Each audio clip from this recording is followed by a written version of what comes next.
Welcome back to Ask Sloan, everybody. Sponsored by Zentavos. Keep more of your money.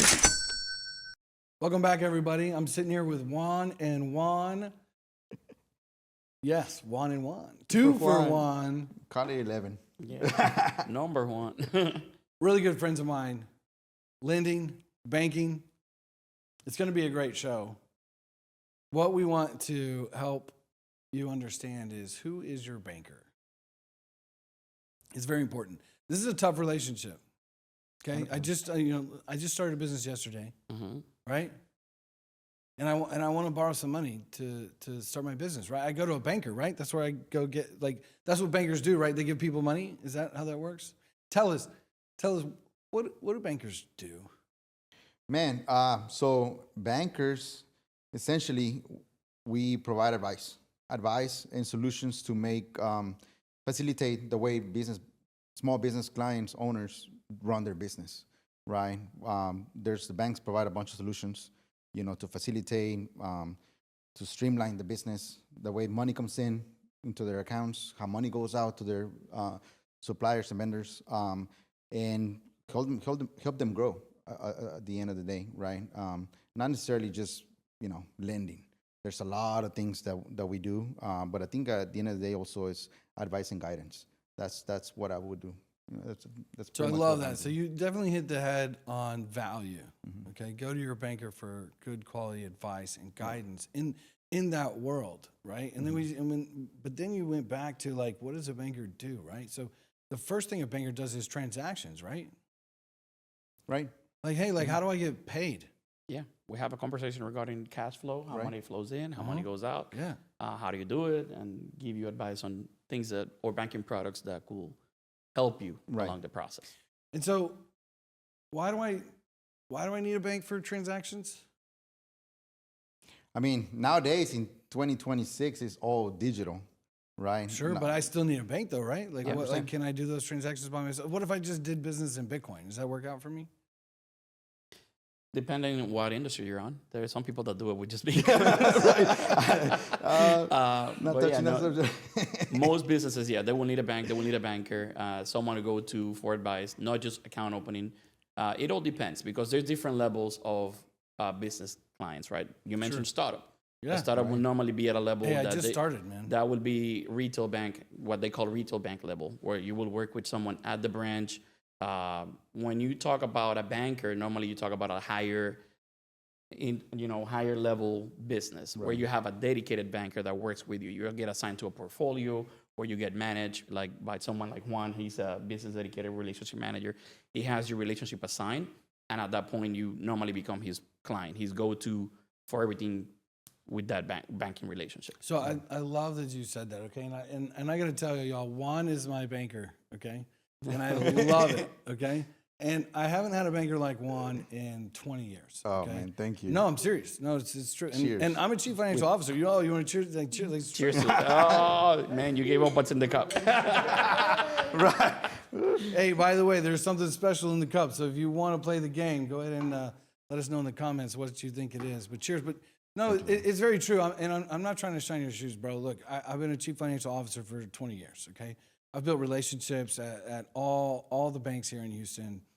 And inevitably, those relationships dissipate if, A, I can't provide the bank what they want to make it a valuable relationship. They're not, like you said, hey, we give advice and help you get there. Like, really? Like, I don't, where does that guy go? Like, I mean, I can't tell you how many times I've been ghosted. You know what I mean? Like, hey, we got through the loan process. No, click, get out. Bye. Not to mention names or anything, but there's a big bank right now that literally is firing customers. I mean, all banks will exit relationships, just so you know, for one reason or another. Sure. Okay. But I'm going to be honest with you. I have not had any other bank do it than this one. And this one has done it to dozens of my clients recently, okay? So, sure, that makes sense, especially after the Dodd-Frank laws. If you don't know about it, look it up. Dodd-Frank, KYC, know your customer. It's a pain in your butt, right? Like, you guys don't even like it. right? It's like terrible. Like we don't like, and you don't do it. And some banks, like, well, I'm literally talking about one bank. Like, we don't want a KYC. We instead want to fire you. You know, I've got a client right now that had money in that account. The account was closed. They were fired, and they didn't give them their money. And now they have to fight for it. And I mean, that's not legit. You know what I mean? Oh, but it's an administrative problem. Shut up. Anyways, so I think it's very important, right? Like relationship banking, okay? And what, 20, 30 years ago, like that's what banking was. It was relationships. You could come and you could build a relationship with a banker, and if you weren't ready, if you weren't bankable, if you weren't what you needed to be, like here's where we need to go with this, right? And then this is how, and there was trust. We're going to build trust. We're going to build value in this relationship. We're going to believe in you. Like true business banks were actually business banks. They were actually lending. Now we got the SBA in the middle of it, and the SBA has no relationship with the client. Okay, and then if there's nothing to do here, then the bank moves on, right? Because you guys need to lend to make money, right? That's part of our banks, scorecard, yeah. Yeah, banks. I mean, that's how banks make money, right? Through loans and fees as well, and other criteria. But I think you touched on something really important, right? And I think, I mean, back in the days, even now, I mean, people still branch managers retire, you know, from the branches, and they've been for years, and they know every single client that comes in, all the usuals, but it's really important to build those relationships, right? Like you said, like the banks exiting clients and whatnot because of KYC, and but imagine if we have to update a KYC, right? But we're still having that relationship, man. That's quick. I know the client. I know what their transactions are. I know what they're doing, you know, day in, day out. All of the information is updated. But I mean, sometimes, you know, that relationship is not there when they're touching base once a year, you know, every 2 years. So I think having that constant communication, constant connection, at least quarterly, hey, Sloan, how's business? How's everything doing? You know, and talking about lending as well, it's way better we wish that we will meet with the client that needs something 6 months before they need the money, rather than 6 days. Right. Right, when they need it last minute. No, I definitely want to talk about that. That's why having that connection and relationship is important. Absolutely. So we're gonna pause on that one and talk about that in a minute, because it's huge and it's important. And we're gonna get into that. When do I need the money? But I love this like relationship thing. So how do I build a relationship with a bank? And let's use our relationship. Like first, you were referred to me by a client, right? We went out to lunch. Okay? Out of a call, yeah. We had a great time. Okay. Some of my business, you know, has some pretty hefty transactions in it, right? Okay. And so what did I provide you to say, hey guys, like I'm going to be wiring, I'm going to have wires come in, and I'm going to have wires go out to the tune of potentially $500,000 a month, right? And this is what I'm doing. Here's my contracts. Here's my relationships. Here's what that money is for. We're doing funds. Here's the fund. Here's because they're notes basically. And I'm just a depository, kind of like a title company, right? They deposit with me, and then I send the money out to the broker and whatever. Yeah. Okay, right? Okay, and so so you took the time to care about me and to learn my business, and every once in a while it's been flagged, right? Like, hey, this happened, and what happened? Juan calls me. Hey, Sloan, hey, by the way, this transaction that happened yesterday. Are we good on this one, bro? The answer was, you know, yes. Okay, great, proved. Okay, great, proved. So super important. How do small business owners, regardless of what stage they're in, what are the steps to building a valuable relationship at a bank? Man, I think the biggest thing is setting up the time. Okay. Setting up the time is important. You have no idea how many times we call, hey, we borrow 30 minutes out of your day. Right? Obviously, business owners are busy left and right, and sometimes they don't answer, right? So making sure that we set the time, and we're not calling to, you know, sell you anything, or, you know, we just want to check in, know how your business is doing. Is there anything that we can help you continue growing and preparing for the future? That's one thing. Setting up the time, transparency. right? I think transparency from me, you're gonna get it. I think coming from the client, tell us exactly how your business is doing. If it's struggling, I want to know, right? If you're doing great, perfect. What are we gonna do with this extra revenue that you acquired? Are you gonna go spend it, right? Are you gonna save it for the future? So I think being transparent on how your business runs is important, just because, like you said, if something happens, I want to know. In other words, what I've learned from being a banker is also that I'm your banker. I'm going to fight for you, always protecting the bank's assets and the way their policy and whatnot, but always in your best interest. But it's all from that, making the time, being transparent, and having the constant communication. It's important. What else? I mean, I would say for building a relationship with the bank, regardless of the stage that you're on, right. is just communicating that you need assistance or you need help. We're not mind readers. People come in, as you mentioned, all banks have become transactional. If you go into a branch to open an account, they have other clients waiting, and they're going to focus on opening that account for you. But normally they would try to set up a follow-up for you to come and have a deeper conversation on how you transact and what transactions are going to come in and who your clients are, who your vendors are. They're going to bring partners to the table. I'm talking about experiences that I've had working for several banks. That's how it works, right? Okay. It's what he mentioned, setting up the time to do it, because some people just come in, they want that account open, good to go. Yeah. Some people don't want that that's relationship. I think because it's become so transactional that they look at it like it's just a depository. Yep. Like this is where my money has to go. Right. And then that's it, right? And then when they want something, when they want service, well then now it's like, hey, we're best friends. Yep. No, bro, no, I don't know you. Like when do we become best friends? How much money? Like, hold on, what's your? Can I get your ID and your card? Okay.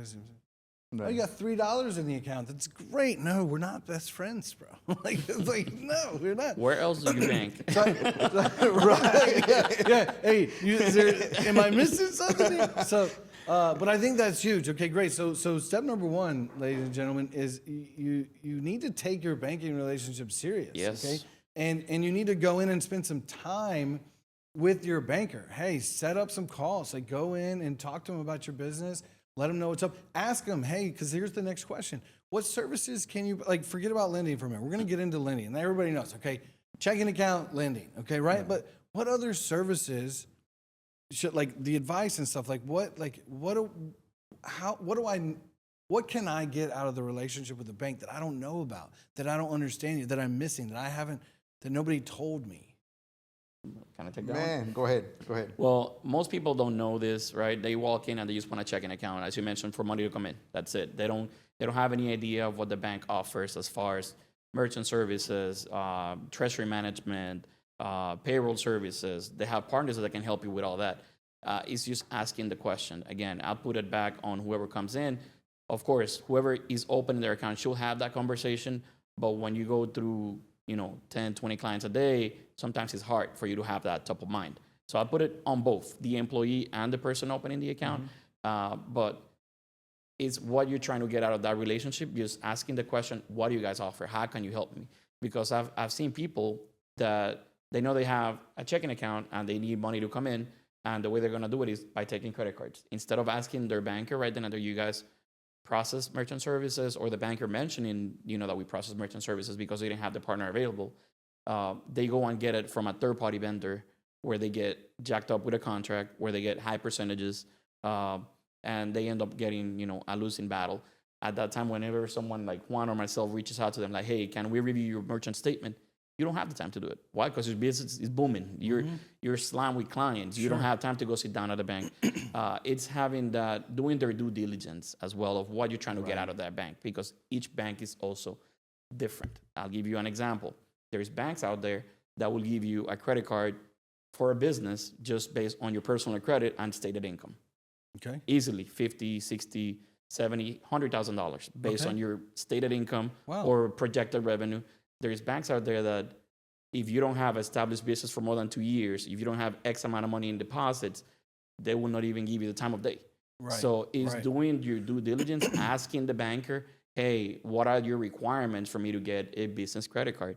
doing your market research online. Go on Google and do the research, right?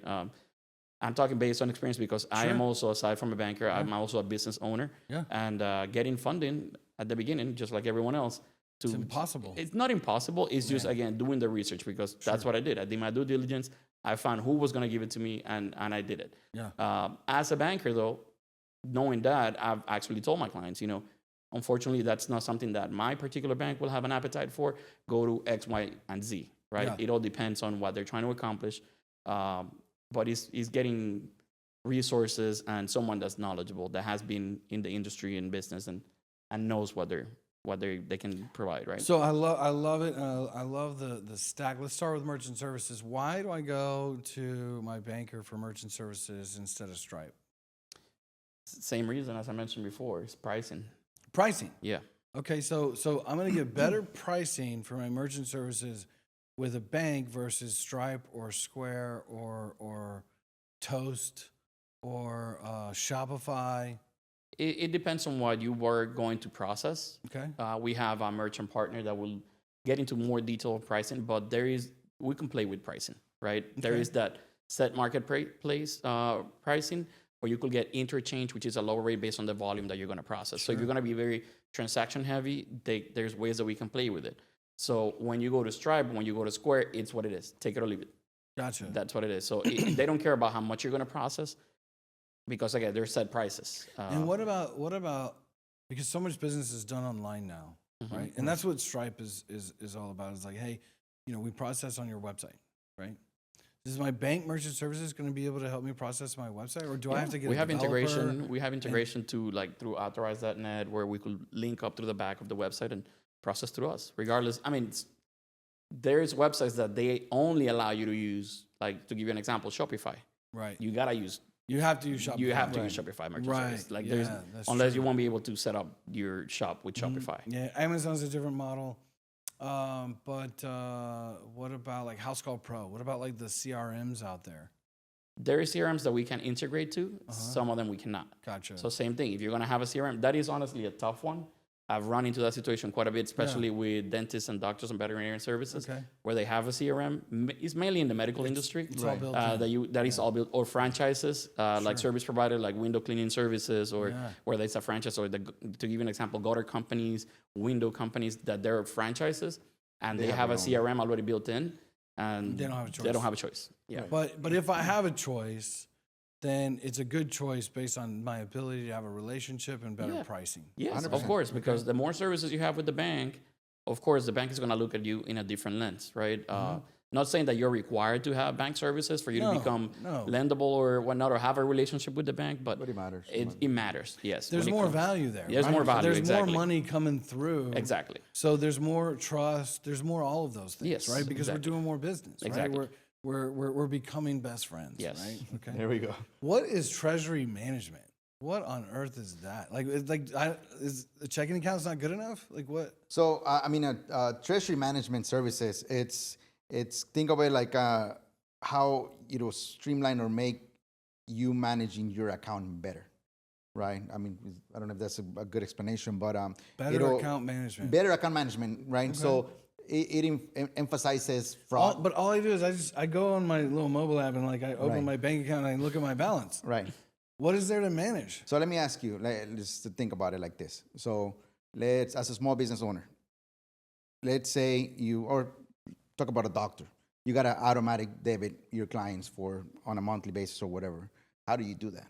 Like a subscription? Like a subscription. How do you manage that subscription? Wow. Okay. So, right. I mean, it depends, right? The CRM that I got, either it does that, okay? Right. Either it does that. Or if I'm using Stripe invoicing, I can do that. Or if I'm QuickBooks invoicing, then I can do that. Right. I mean, they all have their own stuff, and I think that the technology stack is like super annoying for small business owners these days. That's why we're building Centavos. There we go. But you like that, didn't you? Yeah, so, there we go. So it emphasizes a lot of things, like automatic debit for one of your clients. That's just one of the things that it does. That's I will say the reason why you want to have treasury management is just peace of mind. I mean, you could go online and see your balances. Right. But what's preventing someone from when you put a check in the mail, grabbing that check, getting your account routing number, doing fraud on your account, and you cannot do anything to stop it. Versus if you have treasury management, there is solutions that we can put in place to stop any debiting from your account that's not authorized. That you get an email in the morning, hey, someone just tried to debit your account $11,000, $20,000, $100,000. Is it you or not? And you can say yes or no. Right. You know what I mean? Wow. The Okay, treasury so things that's what you mean by more managed. Yes, Okay? Like, hey, Control. there's some eyes on it. Now. There's ways that you could people actually- paying attention. There's stop gaps. There's securities. Yes. There's a lot of different stuff. There's more available options. I can wire money. I can ACH money. I can process. So think about it like this in as well. in a different way. So, sorry to interrupt you. So, let's say you have, you get to a level where you have 20, 30, 40, 50 transactions coming out every morning, right? And you don't, you don't even take a look at it. You're just like, all right, well, you're just focusing on growing, on selling, on what's next, getting more money. Man, I don't but have you also time have to to protect track what's every coming out. single transaction. So Come on, man. imagine being able to see what you can approve and what you can decline. Oh, you know what? I don't recognize this transaction. Decline it. Instead of, you know what? I just got fraud, Juan. I need to close this account and I need to open another one. Oof. Wow. Now having to open a whole new account, giving your vendors or your suppliers your new account number, your new routing number, calling payroll to change all of your, employees' account number and whatnot. Yeah. So all of that. So it's kind of, I guess, better control and management and protection of your account.